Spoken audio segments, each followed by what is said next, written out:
অসম্ভব সুস্বাদু চাল কুমড়োর এক ইউনিক রেসিপি আজকে আপনাদের সঙ্গে শেয়ার করব। একবার হলেও চাল কুমড়ো দিয়ে এই রেসিপিটি একবার তৈরি করে দেখুন, খেতে দেখবেন দারুণ লাগবে। এর ভক্ত হয়ে যাবেন, বারবার খেতে চাইবেন, কারণ খেতে এতটাই দুর্দান্ত হয়। নমস্কার বন্ধুরা, আমি সাথী। আমার কিচেনের আবারও এক নতুন রেসিপিতে আপনাদের সবাইকে স্বাগত জানাই। আজকের রেসিপিতে চাল কুমড়োর এক অভিনব পদ আপনাদের সঙ্গে শেয়ার করব, তাই ভিডিওটি কোথাও স্কিপ না করে শেষ পর্যন্ত দেখে নেওয়ার অনুরোধ থাকলো। আর ভালো লেগে থাকলে একটি লাইক করবেন। প্রথমে এখানে নিয়ে নিয়েছি দেখুন চাল কুমড়ো। আর চাল কুমড়োগুলোকে এইরকম করে কেটে নিতে হবে। আর এইরকম নরম চাল কুমড়ো হলে বেশি ভালো হয়।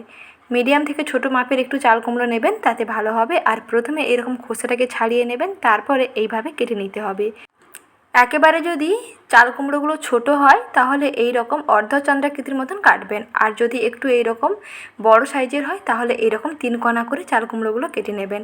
একটু পুরু করে কাটবেন। আর মাঝখানে দেখুন এই রকম একটু কেটে নেবেন, যাতে এর মাঝখানে পুরটা ভরে নেওয়া যায়। তার জন্য এই রকম মাঝখানটা একটু কেটে নেবেন। আর শেষ প্রান্তটা দেখুন জোড়া থাকবে, শেষ প্রান্ত পর্যন্ত কিন্তু কাটবেন না। মাঝখানে এইরকম পুরটা যাতে দেওয়া থাকে একটু এইরকম কেটে নেবেন। এইভাবে চাল কুমড়োগুলোকে কেটে নিতে হবে।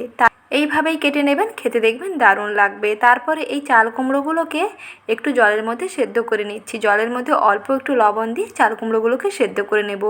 চাল কুমড়োগুলো যেহেতু একটু মোটা করে কাটা আছে, পুরু আছে, তাই একটু সেদ্ধ করে নিলেই বেশি ভালো হয়। তাহলে চাল কুমড়োগুলো আগে থেকে সেদ্ধও হয়ে থাকবে, খেতেও দারুণ লাগবে। আর নুনটাও দেখবেন চাল কুমড়োর মধ্যে ভালোভাবে ঢুকে যাবে। তাই একটু অল্প সেদ্ধ করে নেবেন, মোটামুটি 70% মতো সেদ্ধ করে নিলেই হবে। বাদ বাকি যখন ব্যাটারি কোট হয়ে ভাজা হবে তখন ভাজা হয়ে যাবে। তা মোটামুটি এখানে 70% মতো সেদ্ধ করে নিচ্ছি। এদিকে সেদ্ধ হতে থাক আর সেদিকে পুর তৈরি করে নিচ্ছি। তার জন্য একটি বাটির মধ্যে প্রথমেই নিয়ে নিচ্ছি দেখুন সর্ষে পোস্ত বাটা। মোটামুটি 3 টেবিল চামচ সর্ষে নিতে হবে আর 3 টেবিল চামচ পোস্ত নিতে হবে, একসঙ্গে বেটে নিয়েছি। এইরকম একটু আঠালো আঠালো করে বাটতে হবে, বেশি পাতলা করবেন না। চাল কুমড়োর মধ্যে যেহেতু পুরটা ভরা হবে, তাই পুর একটু এইরকম আঠালো এবং শক্ত হবে, যাতে চাল কুমড়োর মধ্যে ভালোভাবে আটকে থাকে। আর এদিকে 3টে শুকনো লঙ্কা জলে ভিজিয়ে বেটে নিয়েছি, সেই শুকনো লঙ্কার পেস্ট দিয়ে দিচ্ছি। যদি মনে হয় এখানে কাঁচা লঙ্কার পেস্ট দেবেন তাতেও হবে। তারপরে এখানে দিয়ে দিচ্ছি স্বাদ মতো লবণ, দিচ্ছি অল্প একটু ধনের গুঁড়ো, আর দিচ্ছি অল্প একটু জিরের গুঁড়ো। এটা আমি নিরামিষ বানাবো, তাই নিরামিষ দিনে সাবেকি পদ্ধতিতে কী করে চাল কুমড়োর এই রেসিপিটি তৈরি করা হয় তার একটি রেসিপি শেয়ার করলাম। স্বাদ মতন অল্প একটু চিনিও দিয়ে দিলাম। আর দিয়ে দিচ্ছি এইরকম ফ্রেশ নারকেল কোরানো নারকেলগুলোকে দিয়ে আবার একসঙ্গে ভালো করে মিশিয়ে নেব। তবে দেখবেন উপকরণগুলো মেশানোর সময় কিন্তু একটু আঠালো লাগবে, যেহেতু এখানে কোনো রকম জল ব্যবহার করা যাবে না। তাই এই উপকরণগুলোকে একসঙ্গে মিশিয়ে নিতে হলে এখানে অল্প একটু কাঁচা সর্ষে তেল দিতে হবে। কাঁচা সর্ষে তেল দিয়ে সমস্ত কিছুকে ভালো করে মিশিয়ে নেবেন, তাহলে দেখবেন সুস্বাদু একটা পুর তৈরি হয়ে যাবে। বেশ খানিকটা কাঁচা সর্ষে তেল দিয়ে দিলাম, দিয়ে একসঙ্গে ভালো করে মিশিয়ে নিচ্ছি। মিশিয়ে নিলেই পুর একেবারে রেডি। এই স্টাফিংটা ভরে নিয়ে চাল কুমড়োগুলোকে ভাজতে হবে। যেহেতু এটা নিরামিষ দিনের রান্না, তাই এই পদ্ধতিতেই বানাতে হবে আর এই উপকরণগুলোকে দিয়েই বানাতে হবে। এখানে দেখুন চাল কুমড়োগুলো মোটামুটি 70% সেদ্ধ হয়ে গেছে। এখন এগুলোকে জল ঝরিয়ে নিচ্ছি। জল থেকে তুলে একটি ছাঁকনির সাহায্যে জলটাকে ঝরিয়ে নিতে হবে। একটু ঠান্ডাও করে নিয়েছি। তারপরে দেখুন এই সেদ্ধ করে নেওয়া চাল কুমড়োর গায়ে যে এক্সট্রা জলটা লেগে আছে, এটা থাকলে কিন্তু ভাজার সময় ব্যাটার ভালোভাবে আটকাবে না। তো একটি সুতির কাপড়কে এই রকম একটু চাপিয়ে চাপিয়ে এর ওপর থেকে সাইড থেকে মোটামুটি যতটুকু জল আছে একটু ভালো করে শুষে নেবেন, যাতে চাল কুমড়ো থেকে ব্যাটারটা আলাদা না হয়ে যায়। ব্যাটারটা যাতে ভালোভাবে চাল কুমড়োর গায়ে আটকে থাকে, তার জন্য একটা সুতির কাপড় দিয়ে দেখুন এরকম ছাপিয়ে ছাপিয়ে এর থেকে যে এক্সট্রা জলটা আছে তা একটু ভালো করে এইরকম মুছে নিচ্ছি। চাল কুমড়োর গায়ে আর একটুও জল নেই, দেখুন এইরকম বেশ ড্রাই হয়ে গেছে। এখন এর মধ্যে পুরটাকে ভরে নিচ্ছি। একটু ঠেসে ঠেসে করে পুরটাকে ভরে নিতে হবে, তাতে খেতে ভালো লাগবে। প্রথমে 1 থেকে 2 চামচ পুর দিয়ে এইরকম একটু আঙুল দিয়ে দেখুন চেপে দেবেন, যাতে খুব সুন্দরভাবে পুরটা চাল কুমড়োর গায়ে ভালো করে বসে যায়। তারপরে অপর প্রান্তটাকে নিয়ে এর সঙ্গে জোড়া লাগিয়ে দিলেই রেডি হয়ে যাবে পুর ভরা চাল কুমড়ো। এইভাবে সমস্ত চাল কুমড়োগুলোকে তৈরি করে নিচ্ছি। একবার হলেও চাল কুমড়োর এই রেসিপিটি বাড়িতে বানিয়ে দেখুন, খেতে দেখবেন দারুণ লাগবে। যারা চাল কুমড়ো খেতে পছন্দ করে না, তাদেরকে যদি এই রেসিপিটি বানিয়ে দেওয়া হয়, তারা কিন্তু বুঝতেই পারবে না যে এটা চাল কুমড়ো দিয়ে বানানো হয়েছে। কারণ খেতে এতটাই দুর্দান্ত হয়, একবার খেলে এর ভক্ত হয়ে যাবেন, আরও বারবার খেতে চাইবেন। আর কাউকে খাওয়ালে আপনি প্রশংসা পাবেনই পাবেন। অতীব সুস্বাদু দারুণ একটি রেসিপি চাল কুমড়োর ভাজা, পুর ভরা চাল কুমড়োর ভাজা। খেতে দেখবেন দারুণ লাগবে।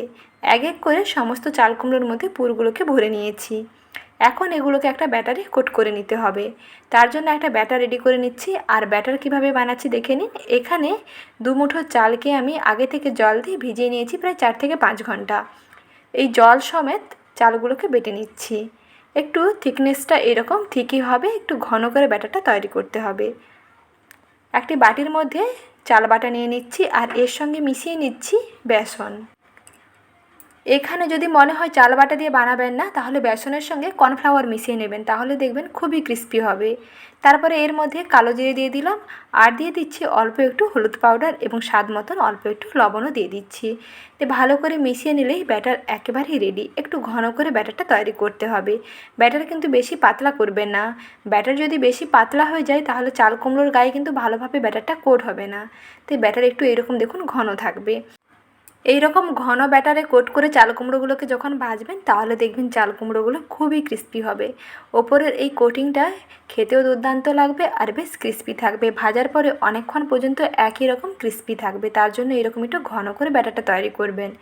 এখন এই পুরভরা চাল কুমড়োগুলোকে ব্যাটারে ভালো করে কোট করে নিচ্ছি। আর সেদিকে একটু সর্ষের তেল গরম করতে বসিয়ে দেবেন। যেহেতু এটা পুরোনো দিনের সাবেকি রান্না, তাই এটা কিন্তু সর্ষের তেলে ভাজতে হবে, তাহলে এর টেস্ট দেখবেন বহুগুণে বেড়ে যাবে। সাদা তেলেও ভাজতে পারেন, তবে আমি বলবো এটা কিন্তু সর্ষে তেলে ভাজলে এর স্বাদ বেশি ভালো হয়। তাই সর্ষের তেল পরিমাণ মতন গরম করতে বসিয়ে দিচ্ছি। সর্ষের তেল ভালো করে গরম করে নিয়ে তারপরে ব্যাটারে কোট করে নেওয়া চাল কুমড়োগুলোকে তেলের উপরে দিয়ে দিলাম। গ্যাসের আঁচটা একেবারে মাঝারিতে রাখবেন। গ্যাসের আঁচ একটু মাঝারিতে থেকে কমের মধ্যে রেখে একটুক্ষণ সময় নিয়ে ভাজতে হবে। যখন একটা সাইড দেখবেন হয়ে যাবে, একটু চেঞ্জ হতে শুরু করবে কালারটা, তখন অপর সাইডটাকে উল্টে দেবেন। নাহলে কিন্তু কাঁচা অবস্থায় উল্টাতে যাবেন না, তাহলে ওপরে যে ব্যাটারটা দেখুন এখনও কিন্তু কাঁচা আছে। তাই ব্যাটারটা কিন্তু পুরো কড়াইতে লেগে যাবে বা একটার গায়ে একটা আটকে যেতে পারে। তাই ব্যাটারটা যখন একটু ওপরে ড্রাই হয়ে আসবে এবং অপর প্রান্তটা এরকম একটু লালচে হয়ে যাবে, তখন এগুলোকে উল্টে নেবেন। 2 মিনিট মতন সময় নিয়ে একটু ভেজে নেবেন। দেখবেন অপর প্রান্তটাও আবার দেখবেন লালচে হয়ে গেছে। গ্যাসের আঁচটা একটু কমিয়ে ভাজবেন, তাহলে খুবই ক্রিস্পি হবে। কিছুক্ষণ এইরকম ভেজে নেওয়ার পরে যখন দেখবেন কালারটা বেশ এইরকম গোল্ডেন ব্রাউন হয়ে যাচ্ছে, তখন এগুলোকে কড়াই থেকে তুলে নিতে হবে। দেখেই বুঝতে পারবেন যে কতটা ক্রিস্পি হয়েছে।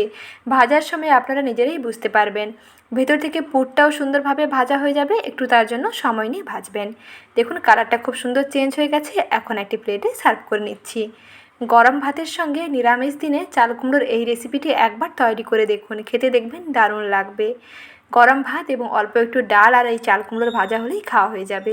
আর এগুলো ভীষণ ক্রিস্পি হয়। ওপরে দেখুন কতটা ক্রিস্পি হয়েছে, শব্দটা শুনে বুঝতে পারবেন। তাহলে বন্ধুরা আর দেরি না করে ঝটপট তৈরি করে ফেলুন। আর রেসিপিগুলো ভালো লেগে থাকলে লাইক, শেয়ার এবং চ্যানেলটিকে সাবস্ক্রাইব করে রাখবেন। ভালো থাকবেন, সুস্থ থাকবেন। আবারও শীঘ্রই দেখা হচ্ছে নতুন রেসিপি নিয়ে। ধন্যবাদ।